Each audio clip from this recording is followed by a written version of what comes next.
Namaskar, namaskar a tutti, benvenuti anche questa sera alla quarta lezione sul Bhagavad Gita tenuta da Dada Ranjitananda. Grazie di essere qua con noi, grazie di partecipare a questo webinar. E di cosa parliamo questa sera? Cosa ci introdurrà Dada? Parleremo del significato della parola Bhagavan, Dada cercherà di spiegarcelo più dettagliatamente, come anche del significato della parola Gita, che sentiamo giustamente spesso anche per altri testi, e il significato della parola Bharata, che ha anche, come sapete, con il Mahabharata un significato particolare, anche storico. Cosa dire? Vorrei passare subito la parola da Ranjitananda e poi man mano voi, se avete come sempre qualche domanda o se vi viene in mente o avete qualche dubbio, scrivete pure nella chat, nelle domande, scusate, e Dada cercherà di rispondere o durante o alla fine della lezione. Per cui buona continuazione, buona webinar, buona lezione. Dada a te.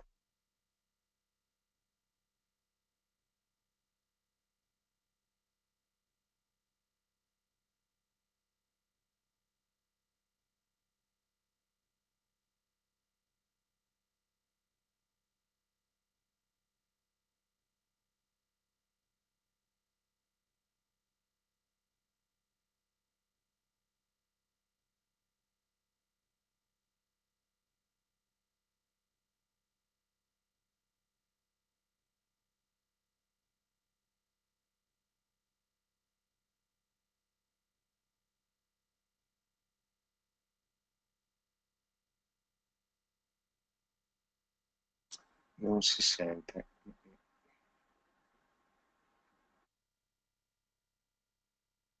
Riparto, ok?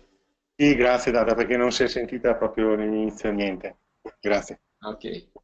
Io parto con un riassunto del corso e vediamo cosa abbiamo visto fino adesso.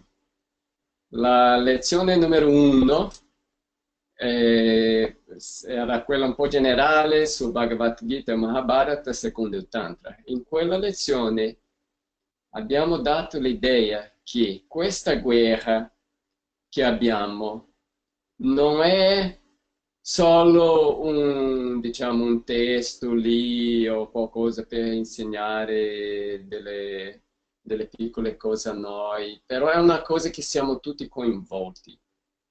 È una guerra che si passa anche dentro la nostra struttura umana e che quella parte che ci sono 5 fratelli da una parte in lotta con quelli 100 fratelli dall'altra parte, una lotta in famiglia di questi 5 contro quelli 100, si riflette anche dentro di noi che abbiamo i 5 chakra lottando contro le 100 propensioni mentali che cercano di portare la nostra mente in tutte le direzioni, il nostro corpo a agire di tanti modi diversi e abbiamo questi 5 chakra che cercano di mantenere in controllo, di portare questa struttura umana a cercare, a raggiungere l'autorealizzazione.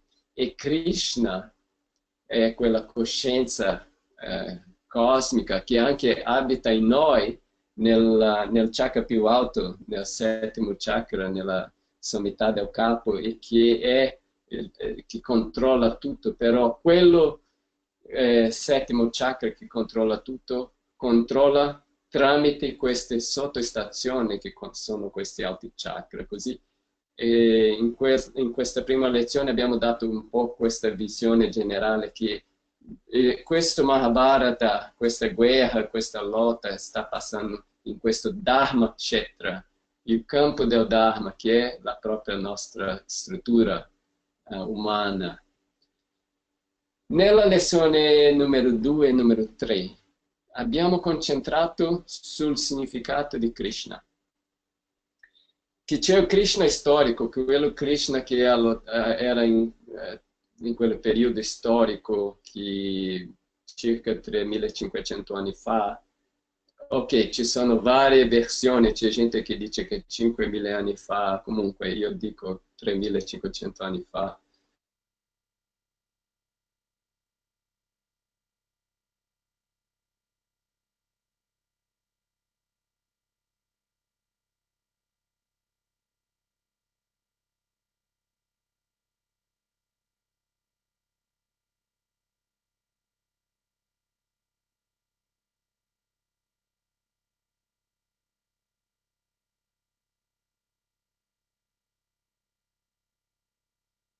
Raja Yoga dove abbiamo parlato dei vari chakra e Dada, come funziona. Dada, Sì, scusa, è sì. saltato di nuovo l'audio. Riprendi dal Krishna storico. Ah, riprendo il Krishna storico. Ok, va bene. Bene. E, questo era da lezione numero 2 che abbiamo parlato dei vari significati di Krishna. Così Krishna è storico, quello Krishna che è vissuto in quel periodo storico 3500-5000 anni fa.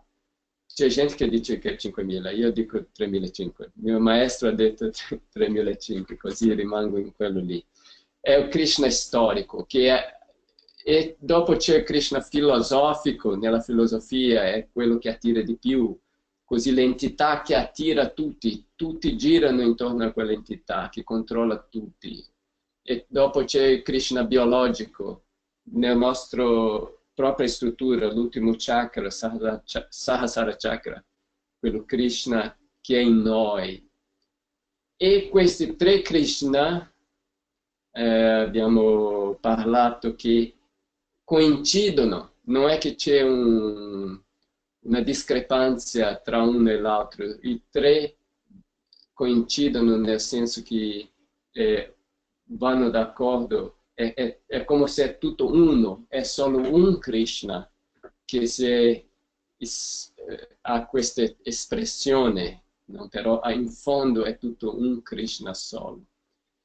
E nel Raja Yoga, che è lo yoga di proprio controllo di tutti dei chakra, usando, riuscendo a capire come funziona la struttura umana, come funziona il sistema di chakra, il sistema dei nervi, il sistema delle nadi, tutto questo, del pranayama.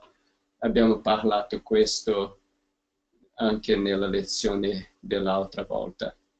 E oggi facciamo un passo in avanti, parliamo di queste tre parole, Bhagavad Gita e Bharata. Bene. Eh, vediamo un po' qui per oggi. Voglio partire con una domanda, sapere un po' se voi state seguendo, come state seguendo il corso qua.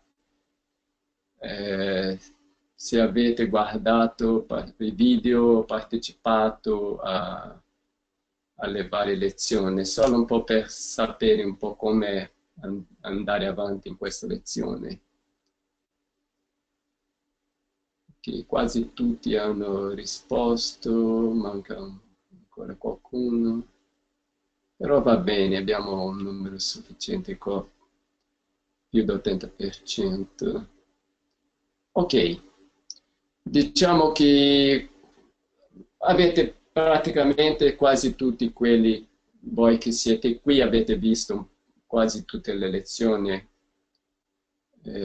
questo è il risultato. 75% sì, tutte le lezioni, 25% tutte meno una. Bene, va bene. Ok. Così passiamo alle lezioni di oggi. Bhagavan. Abbiamo già un po' parlato, cerchiamo di fare un passo in più. Che cos'è Bhagavan? In teoria, quello che possiede Bhaga. E Bhaga cosa sarebbe? Una raccolta di vari attributi, 6 attributi. Vediamo uno a uno qua, questi 6 attributi, quali sono? O 6 caratteristiche. Una è Ashvarya. sarebbe i poteri occulti, che sono 8 e che vedremo fra un po'. L'altro è Virya.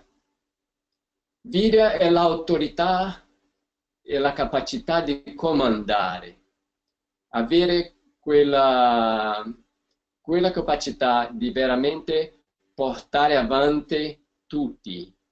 Questo è una caratteristica di Bhagavan. Perché stiamo studiando le caratteristiche di Bhagavan? Vogliamo, alla fine, il Mahabharata, Bhagavad Gita, il centro di tutto alla fine è Krishna.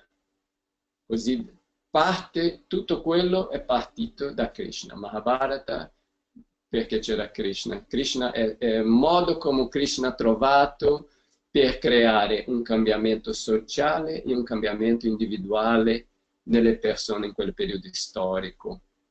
E come testo, Bhagavad Gita, i suoi insegnamenti. Così alla fine tutto viene da Krishna.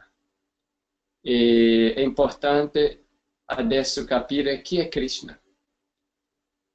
In questo punto Bhagavad Gita, Bhagavan, quelli che ha Bhaga, Krishna ha i poteri occulti, ha il Virya, l'autorità, la capacità di comando. Vediamo che lui non stava partecipando alla lotta, però in fondo era lui che creava, che comandava tutto. Numero 3, Yasha, reputazione. Bhagavan, cosa succede? Per coloro che sono dalla sua parte, è la persona più amata, più vicina, più necessaria, diciamo. Per gli altri, i nemici, è il peggio nemico, più odiato e tutto. Così questo Bhagavan crea questa situazione di polarizzazione. Da una parte molta gente, tutto positivo, da un'altra parte molto negativo, contro la reputazione negativa, dall'altra parte una reputazione super positiva. E questo succede quando c'è questa espressione di Bhagavan, perché noi possiamo pensare, no, ma Bhagavan tutti saranno d'accordo, sarà tutto positivo, ma non è così. C'è tutta la parte positiva, però c'è anche tutta la parte di quelli che sono contro. Questo è Yasha. Dopo Shri, fascino. Bhagavan è affascinante, attira. Tutti sono attirati da lui, sia quelli che lo amano, vogliono fare tutto per lui, sia quelli che sono contro, che vogliono fare tutto contro di lui. E Krishna ha questo fascino di attirare la gente, accattivante. Dopo Gyan. Gyan è conoscenza, ma non semplice conoscenza spirituale, conoscenza di come fare per arrivare alla spiritualità, perché dobbiamo essere pratici. Non siamo qui solo per parlare di spiritualità, che è tutto bello, che è tutto così. No, spiritualità è un movimento verso l'infinito. In questo movimento troviamo tutte le situazioni e bisogna conoscere per superare queste situazioni, bisogna avere gli elementi di come superare questi ostacoli e come arrivare, perché non viene automaticamente.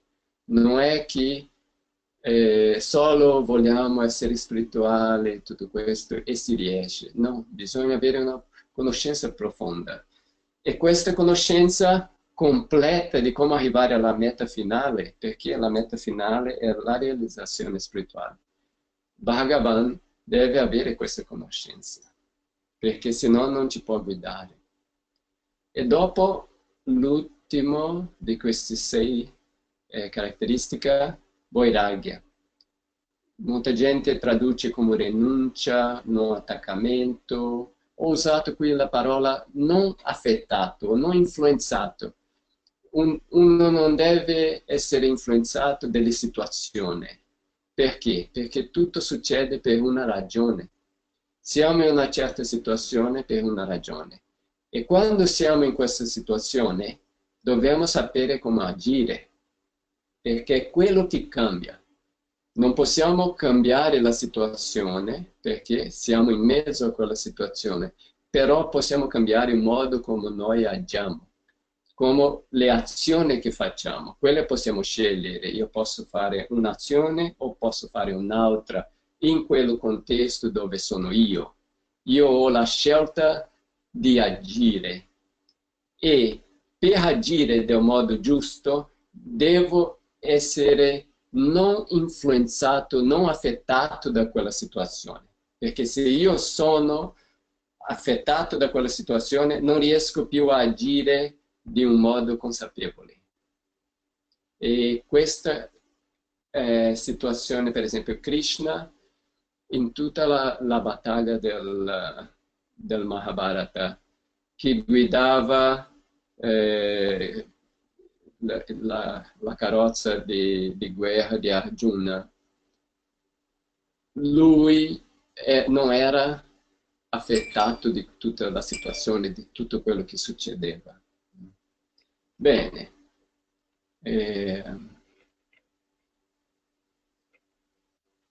Il primo punto, Aishvarya, è diviso in 8, che sono 8 poteri occulti. Questi 8 poteri occulti quali sono? Ok. Il primo è anima. È la capacità di diventare piccolo. Ma non è che sia che dobbiamo pensare che sia la capacità di io fisicamente diventare piccolo, ma è diventare piccolo di modo che uno può entrare in tutte le particelle fisiche o entrare in qualsiasi mente e conoscere. No? Così è una cosa che non passa a livello fisico. Uno, avendo questa capacità di anima, può capire tutte le menti, perché ha la capacità di penetrare, perché è così piccolo che può più sottile di tutte le cose. Dopo c'è l'altro è Mahima. Sarebbe la capacità di diventare grande, una mente espansa che ingloba tutto, omnisciente, perché conosce tutto l'universo, una mente che è sparsa in tutto l'universo, sente tutto l'universo come se stesso, perciò ha amore per tutto l'universo, è omnisciente, che conosce tutto. Questo è Mahima. Perciò anima, piccolo piccolo. Se noi andiamo nel minimo piccolo piccolo piccolo, cosa troviamo? Coscienza cosmica. Se andiamo al massimo massimo, espandiamo la nostra mente al massimo, cosa troviamo? Coscienza cosmica. Così anima, Mahima. Numero 3, Laghima. Diventare leggero. Leggero, in questo caso qui, cosa sarebbe? Ok, fisicamente se uno è leggero può volare, okay. Però anche mentalmente, se uno è leggero mentalmente, la mente è molto leggera, riesce a studiare tutte le altre menti, capire tutte le altre menti. Questa è la Ghima. Dopo, Prapti. Può avere tutto quello che vuole. Questa capacità, questo è un potere occulto. Quando uno vuole qualcosa, ha quello. Vuole un'altra cosa, ha quello. Bhagavan ha questa capacità. Noi non abbiamo. Perché? Un problema è che forse vogliamo la cosa sbagliata. Se uno è spiritualmente molto evoluto può avere questi poteri. Perché? Perché, per esempio, se io sono molto evoluto, quello che voglio sarebbe la cosa giusta. Però se io non sono, ho il potere di avere quello che voglio una macchina nuova, una casa grande, avere questi soldi, voglio questo, voglio essere famoso. E cosa succede? Se uno porta la mente alle cose materiali, la mente diventa più cruda. Così ogni sviluppo spirituale sparisce.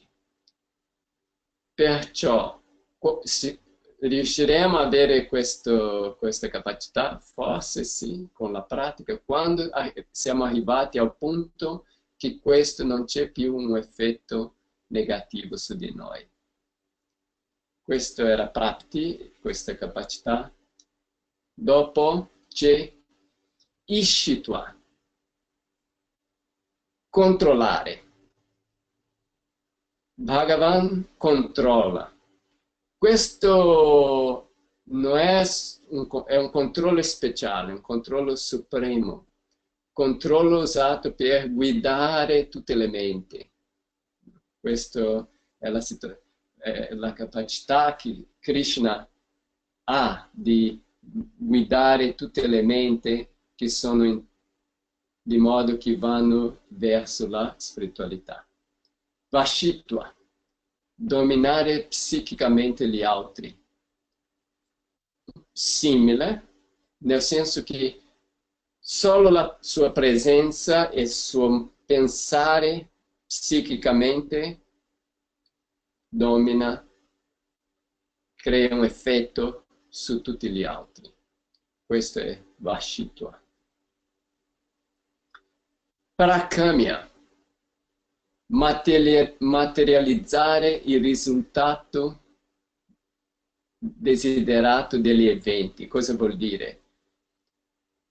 In una situazione, la capacità di Prakamya è fare che quella situazione si sviluppa di un certo modo, come vuole Bhagavan.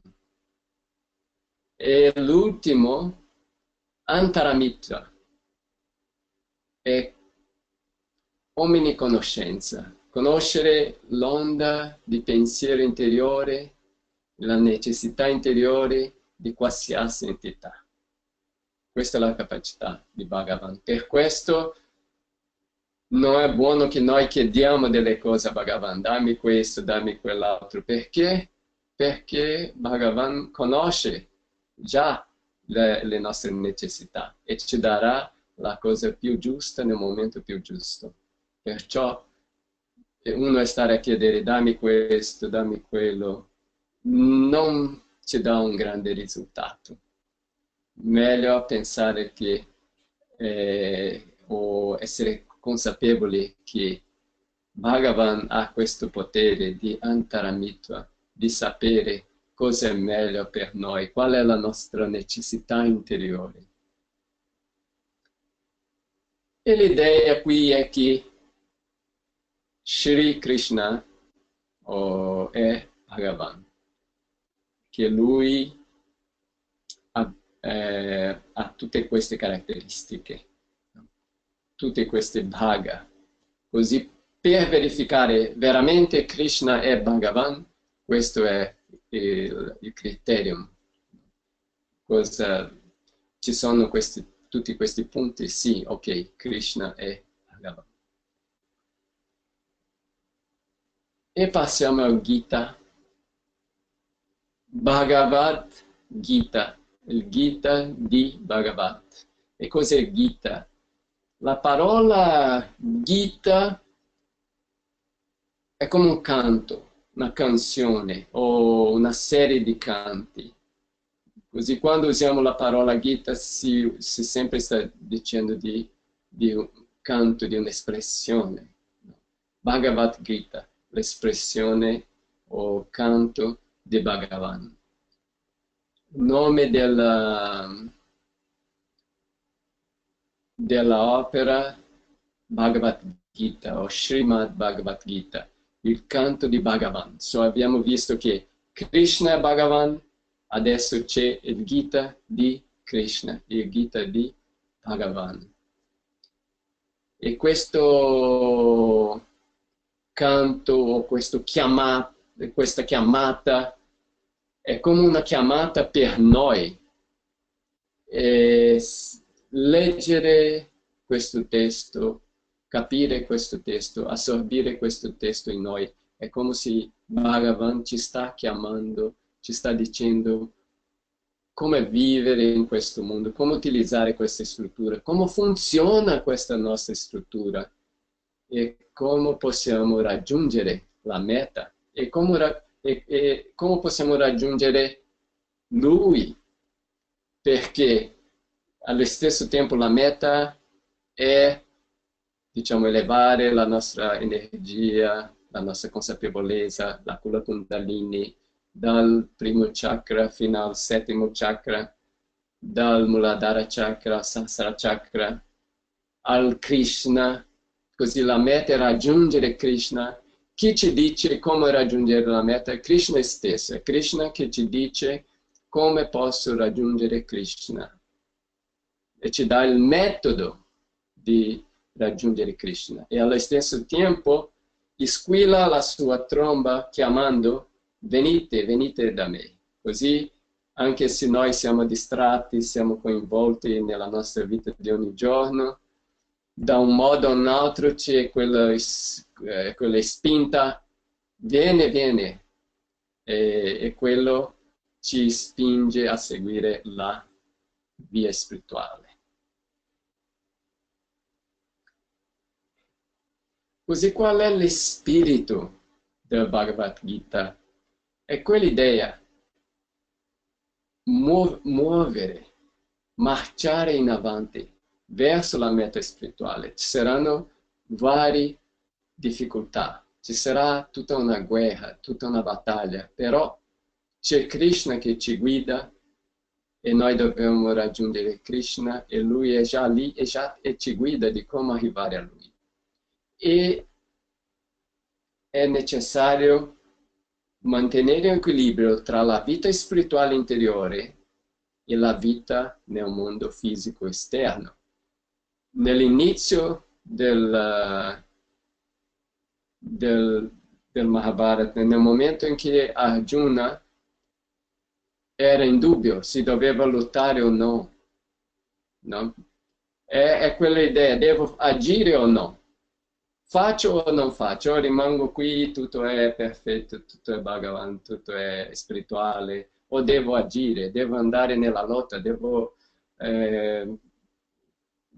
creare tutte queste situazioni, affrontare tutte queste situazioni? Sì, non è andare via da un mondo, scappare fuori, non è che devo andare alla montagna, dimenticare del mondo e stare solo via spirituale, no. Devo stare qui nella lotta che sembra crudele, sembra che non c'è un senso, però in fondo tutto c'è un senso. E mantenendo questo equilibrio posso muovere verso la spiritualità, verso la meta dove voglio raggiungere. Così questo è dentro degli insegnamenti del Gita. Questa idea di mantenere questo equilibrio tra la nostra vita mondana. Vede, per esempio, Arjuna non riusciva a capire perché lui doveva fare quello, perché doveva uccidere i suoi parenti, cugini, eccetera. Non era meglio che lui lasciava tutto e si dedicava alla spiritualità o andava a vivere nella foresta e non si importava con tutte le cose? E c'è tutta quella spiegazione di Krishna di no, tu hai il tuo lavoro, il tuo dovere e questo tu devi fare nella tua vita e deve andare avanti, non deve tirarsi indietro. E nel fare quello c'è anche tutto l'insegnamento spirituale di come vivere nel mondo spiritualmente. Questa è una cosa molto importante del Bhagavad Gita, questa parte molto pratica di vivere nel mondo, mantenere l'esistenza spirituale, questo equilibrio. Bene. Così Bhagavad Gita, cos'è? Il canto di Bhagavan, l'espressione di Bhagavan. Perché? Per raggiungere Krishna, per raggiungere la meta spirituale, solo Krishna ci può spiegare. Nessun altro ci può portare a Lui, perché è Lui che sa come portarci a Lui. Perciò questa è l'importanza del Bhagavad Gita, perché è Bhagavan stesso dicendo come arrivare a Bhagavan. Durante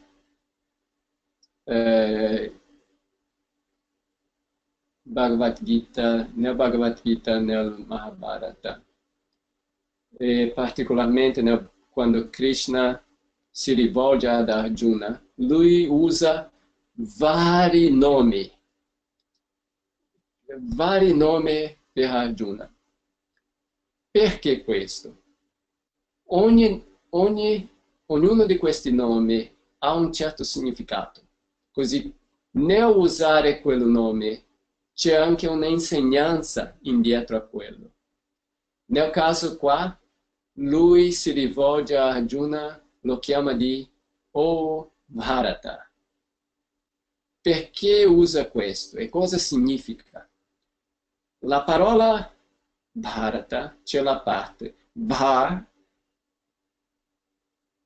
più Al, che significa il fornitore di cibo, alimento. E Ta significa sviluppo completo, sviluppo globale. Così in questo caso Bharata non è solo relazionato all'esistenza fisica, ma anche allo sviluppo psichico e la spiritualità, lo sviluppo spirituale. E Bharata sarebbe quello che cerca, così l'insegnamento di Krishna ad Arjuna è che tu sei quello che cerca di fornire agli altri esseri umani cibo in modo a poter mantenere la propria esistenza. Non solo quello, anche raggiungere il sviluppo psichico per arrivare alla spiritualità. Quello è Bharata. Così è, nel chiamare Arjuna con il nome di Bharata, praticamente Krishna gli sta dicendo un po' anche cosa deve fare, qual è il suo ruolo. Il suo ruolo cos'è? Aiutare nell'esistenza fisica, nello sviluppo psichico e sviluppo spirituale. Tutti i campi dell'esistenza umana. Riguardo lo sviluppo fisico, diciamo, il nostro corpo si sviluppa dai 0 ai 39 anni. Vuol dire che da 0 a 39 anni il corpo si sta sviluppando. Quando arriva ai 39 inizia a una decadenza del corpo, nel senso che il corpo inizia a perdere la sua vitalità, le sue capacità, inizia a diminuire. E molte volte mi piace dire che la vita sarebbe 100 anni, così ho messo lì nel grafico, da 0 a 39 c'è questa, siamo in sviluppo, dal 39 al 100 si sta perdendo la propria capacità fisica. Però nel campo psico-spirituale non è la stessa cosa. Noi arriviamo in questa vita ai 0 anni, fino ai 100 anni c'è un sviluppo. Così c'è sempre un sviluppo. O c'è sempre la potenzialità, il potenziale di sviluppare. Possiamo svilupparci psicospiritualmente durante tutto il corso della vita. Ok, corpo, ok, tutto molto bene, dopo iniziamo a avere malattie, problemi, difficoltà, a degenerare, però psicospiritualmente siamo sempre in sviluppo se noi facciamo le pratiche psicospirituali. Perché nel momento in cui, per esempio, uno non si sviluppa psicospiritualmente, vuol dire vive una vita non tanto diversa da un animale. Dormire, mangiare, riprodurre, sesso e avere paura. Lì non c'è tanto sviluppo psicospirituale. Perciò il corpo arriva a un certo punto, dopo il corpo cade, così uno inizia in discesa anche nella sua esistenza, perché è un'esistenza molto fisica, molto materiale, molto animale. Ma nel momento in cui abbiamo una pratica spirituale, psicospirituale, c'è sempre il sviluppo. Così possiamo sempre utilizzare questa nostra vita, è sempre utile. Se abbiamo 100 anni, utilizziamo tutti i 100 anni. Ok, forse è finita prima, non c'è problema. Abbiamo vissuto al massimo fino all'ultimo minuto. Okay. Bene. Dopo c'è Bharata Varsha. Varsha sarebbe una parte del pianeta, una zona del pianeta. E dove tutto questo, il Mahabharata, dove è successo? Nel Bharata.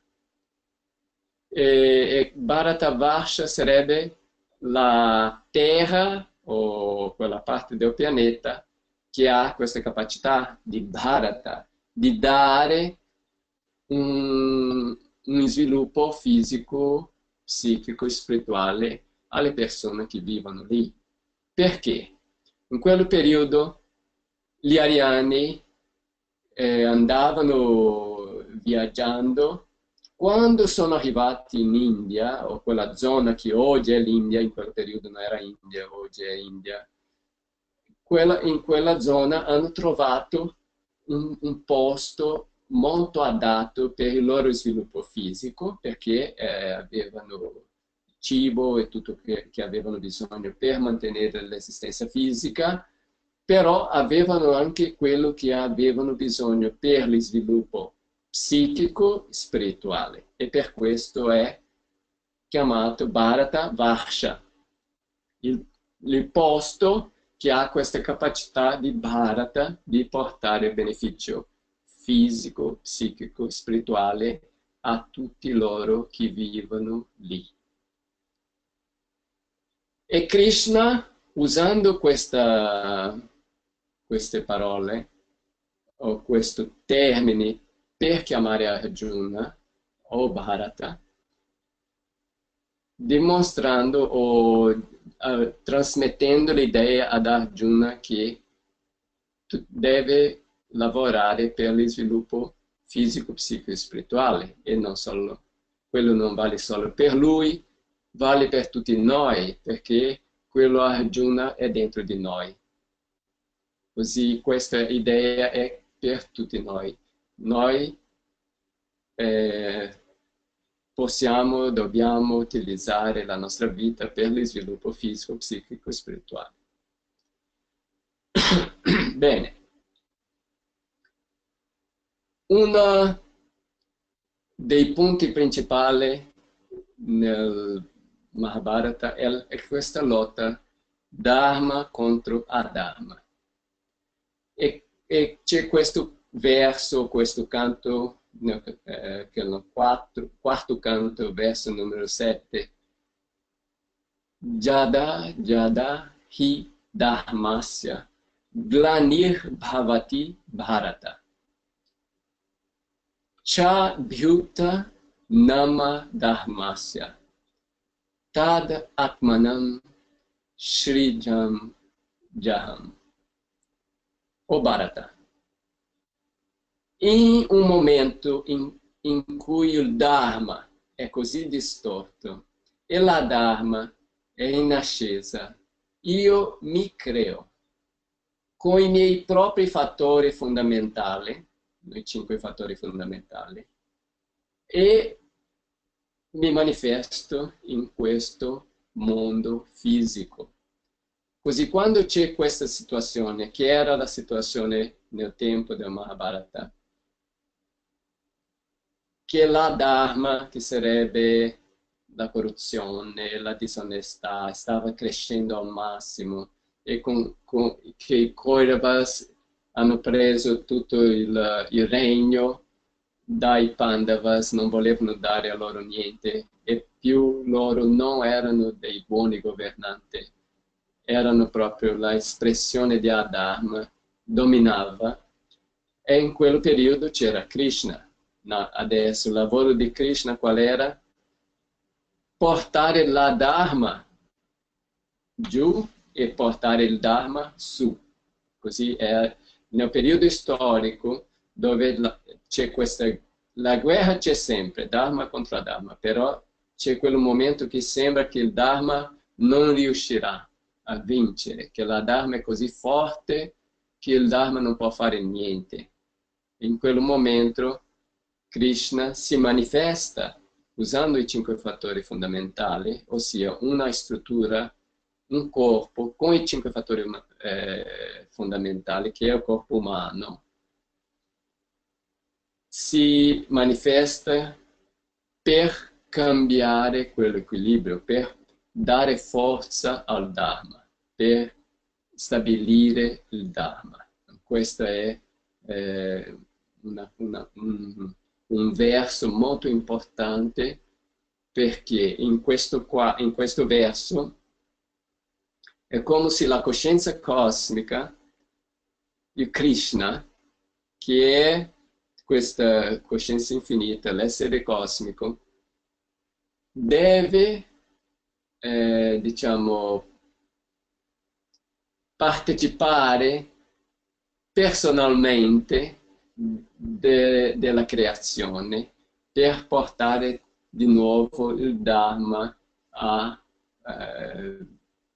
dominare, diciamo, che il Dharma riesca a muovere in avanti con più forza della Dharma. Così è un momento speciale, un momento storico speciale che, diciamo, è 3500 anni fa è successo, che ha creato la necessità di Krishna di prendere i 5 fattori fondamentali, creare se stesso nel mondo che noi viviamo dei 5 fattori fondamentali, per portare forza al Dharma.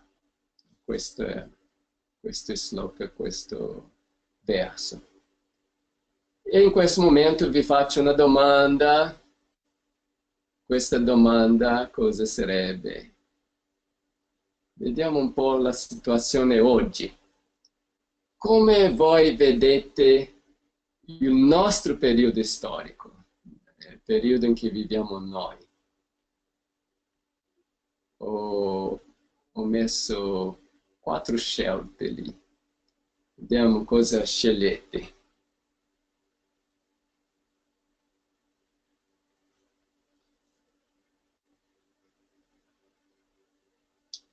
Do un po' di tempo, vi pensate un po'. Ok, state facendo veloce, siamo già all'80%, mancano alcuni. Ok, penso che è sufficiente come tempo. Chiudo, ok? E condividiamo i risultati. Ok, la domanda era: come vedete il nostro periodo storico in relazione a questo che stiamo studiando? Le risposte, ok, 0% non vedete un paragone, 0% poco, ok, 60% di voi pensate che la situazione che c'era in quel periodo del Mahabharata o la situazione relazionata a questo che stiamo studiando e la situazione di oggi è abbastanza simile, in che siamo anche in un periodo storico molto critico. E il 40% di voi pensate che è proprio come era prima che c'era quella guerra, anche oggi c'è. Sembra di essere in una situazione proprio come c'era in quel periodo. Ok, così diciamo che il 100% di voi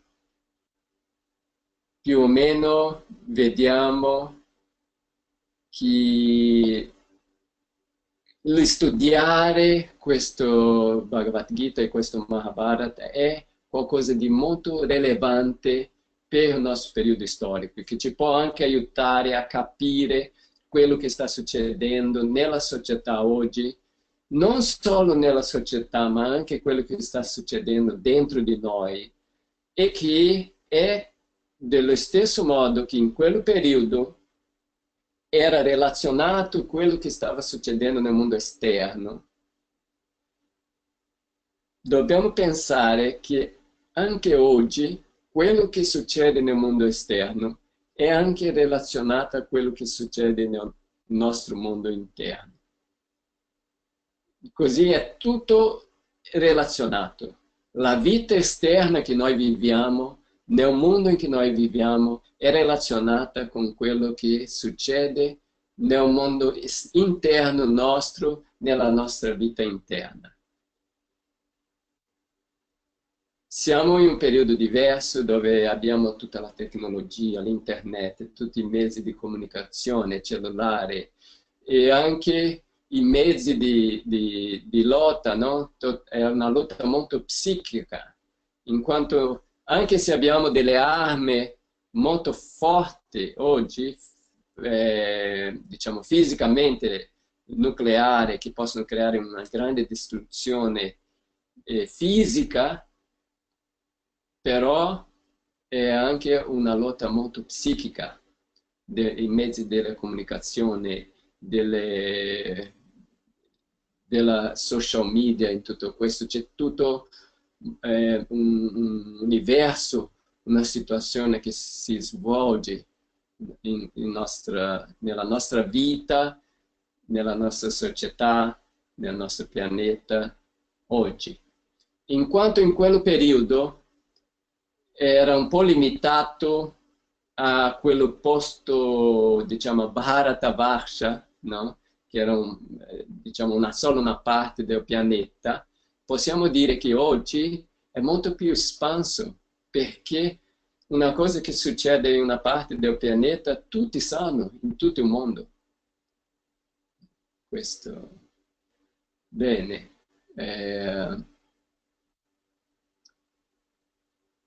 Ok, così chiudo qua. Ok, già chiuso. Siamo arrivati un po' alla fine della presentazione di oggi. Un riassunto, dopo passiamo alle domande, vediamo se c'è qualche domanda. Abbiamo parlato della parola Bhagavan, del significato, del Bhaga, i 6 Bhaga, sono i poteri occulti, ci sono 8, così alla fine non sono solo 6, sono di più. Questo è Bhagavan, Krishna è Bhagavan. Il Gita di Bhagavan è il Bhagavad Gita, così praticamente è il Gita di Krishna. Abbiamo parlato della parola Bharata perché lui la usa, un'analisi, non un'interpretazione, perché usa questa parola Bharata, perché non un'altra, e abbiamo parlato dell'importanza della manifestazione di Krishna con i 5 fattori fondamentali. Adesso, se avete delle domande, è il momento giusto. Ok, Dada, c'è una domanda? Sì, sì. Dunque, vorrei provare a leggere questo poema, il Bhagavad Gita, per avere anche degli spunti per eventuali lezioni di yoga a dei bambini. cosa ne pensa per chi è digiuna e non conosce nulla in materia? È troppo complesso? Eventualmente è una versione da consigliare? Grazie. Questa era... Ok, no, non è troppo complesso. Per i bambini, ok, dobbiamo fare di modo semplice. Si trova anche già qualcosa in India delle storie presentando Bhagavad Gita per i bambini. Ci sono anche dei fumetti così. Però il consiglio mio è questo, ok, si prende di questi fumetti tutti, però la interpretazione data in quei fumetti sarà sarà non tanto tantrica nel senso di così come stiamo parlando. Perciò prende quello e con con la conoscenza che avete di quello che avete sperimentato e studiato e tutto, cercate di adattare un po', ok? Così c'è già qualche cosa per bambini, si può trovare e cercate di adattare un po' le idee più profonde, più spirituali a quello. E sarebbe molto interessante, penso. Bene. Ecco, c'è un'altra domanda che dice, quando si parla di Svadharma, a cosa ci si riferisce precisamente? Eh, ok, Dharma. Swadharma sarebbe praticamente proprio Dharma. Nel caso qui, il Dharma, c'è il Dharma degli animali, che è di esistere, mangiare, dormire, riprodurre, quelle cose basilari per esistere. E c'è il Dharma dell'essere umano, così noi dobbiamo seguire qual è il Dharma? Il Dharma è proprio il nostro proprio Dharma, il Dharma degli esseri umani. Il Dharma degli esseri umani quale sarebbe? Muovere dall'animale al divino. Noi siamo, diciamo, in mezzo. Da una parte c'è l'animale, dall'altra parte c'è il divino, però noi non dobbiamo seguire la parte animale, dobbiamo seguire la parte divina. Per questo il Dharma degli esseri umani è chiamato Bhagavad Dharma, così nel modo che dobbiamo seguire il Dharma divino. E alla fine non è che c'è un Dharma umano, c'è il Dharma animale, il Dharma divino, noi siamo in mezzo, dobbiamo seguire quello divino. Così dobbiamo seguire il nostro proprio Dharma, il Dharma, Bhagavad Dharma, Dharma degli esseri umani. Dada, potresti... C'è un partecipante che dice che non si È sente perso l'audio. un po'? Sì, puoi ridire un Ah, attimo? ok. Sai da quando? No, no, quello riguardo al Dharma, appunto, il significato umano. Di ripetere. Sì. Ok. Ripeto tutto il discorso, ok? Così iniziamo dall'inizio. Ok. Il Dharma. Dharma sarebbe noi dobbiamo vivere di un certo modo. Okay? Come dobbiamo vivere? Del modo più giusto per quello che siamo. Se noi siamo degli animali, si segue il proprio Dharma degli animali, che sarebbe mantenere l'esistenza, mangiare, dormire, eccetera. Però noi siamo esseri umani, così non è quello Dharma che dobbiamo seguire. Quale sarebbe la caratteristica dell'essere umano? L'essere umano può muoversi verso l'animale, può muoversi verso il divino, lo spirituale. Così vogliamo muovere verso lo spirituale. Così il Dharma dell'essere umano è muovere verso la spiritualità. Così è il Dharma divino, è chiamato Bhagavad Dharma. Perciò non è che c'è un Dharma dell'essere umano, c'è Dharma dell'animale, Dharma divino. E noi seguire quello Bhagavad Dharma. Così ogni creatura deve seguire il proprio Dharma e non un altro Dharma. Questa sarebbe l'idea qua. Ok, Bene. una domanda sugli 8 poteri occulti. Ok, Gli 8 poteri occulti si ottengono meditando, però spesso dicono che sono anche un ostacolo alla realizzazione. Perché allora ti vengono dati? Per chi li ottiene, ovviamente. l'idea è questa. Eh, in un sistema tantrico, diciamo, vengono dati solo nel momento in cui uno è capace di non essere, che non è più un ostacolo. Ok? Così, per esempio, una cosa nella vita spirituale è che uno può anche chiedere, ok, io voglio questo, voglio quello, però qui è meglio non chiedere, no? Perché se io chiedo i poteri occulti, se per caso, per grazia no, mi vengono dati, sarà un problema per me. Però di solito cosa succede? Non arrivano fino a che non saranno più un ostacolo. Nel momento in cui non sarà più un ostacolo, arriva. Ma in quanto sarà un ostacolo, non arriverà. Così già volere il potere occulto già vuol dire che sarà un ostacolo. Così non arriverà mai. Per Però cui, può arrivare nel corso della vita spirituale nel momento in cui non sarà più un problema, nel momento in cui uno riesce a gestire. Ok? capito? È una domanda collegata, per cui i bhaga possiamo ottenerli, però anche noi, nel senso, comunque sono anche un ostacolo, anche i bhaga. La cosa è questa, Bhaga, chi ottiene Bhaga è Bhagavan. Quando uno diventa Bhagavan non avrà i Bhaga. Così fino a che noi non diventiamo Bhagavan non possiamo, non avremo. Però cosa succede? Nella, nel movimento spirituale, ok? Dobbiamo sempre pensare in termini di movimento. Per esempio, diciamo che una delle caratteristiche di Bhagavan sarebbe Shri o affascinante, che attira, ok?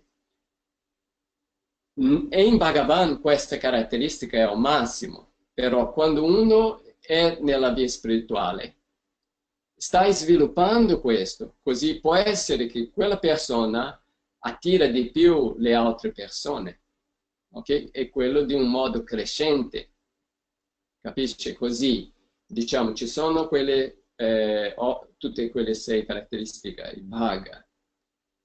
In ogni persona quella caratteristica si presenta in un certo grado. Più uno si muove nella via spirituale, più uno fa le proprie pratiche spirituali, si sviluppa spiritualmente, più quelle caratteristiche si manifestano in quell'individuo in un modo crescente. Dello stesso modo, per esempio, uno dice, ok, se io voglio sperimentare le abitudini, però adesso non sto sperimentando, ok, forse non al massimo, ma stai sperimentando un po' e ogni volta un po' di più. È come se io sono in movimento in direzione al fuoco. Più sono vicino, più è caldo. Bene, altre... No, ok, siamo altre... anche arrivati alla fine, Dada. Ok, Per cui volevo solo ricordarvi 2 cose. Che la registrazione verrà mandata domani oppure dopodomani, comunque verrà mandata, ma soprattutto, perché succede talvolta, che l'email o anche le registrazioni con l'email, con le registrazioni, vanno a finire nella cartella spam e non si vedono e dopo ci mandate l'email che non sono arrivate. Consigliamo di inserire proprio l'indirizzo webinar@pathofbliss.com nella rubrica. Cercate di memorizzarlo in questo modo. Gli email che arrivano da Dada arrivano direttamente nella cartella della posta e non vanno in spam, così risolviamo anche questo problema qua. Specialmente anche chi guarda poi la registrazione di questa lezione, ricordatevi di aggiungere questo indirizzo email alla vostra rubrica. Noi ci aggiorniamo sempre martedì prossimo, sempre alla stessa ora. Ringrazio Dada per la lezione, ringrazio voi per aver partecipato e ci aggiorniamo tra una settimana. Buona meditazione, buone cose. Namaskar, grazie. Buonanotte.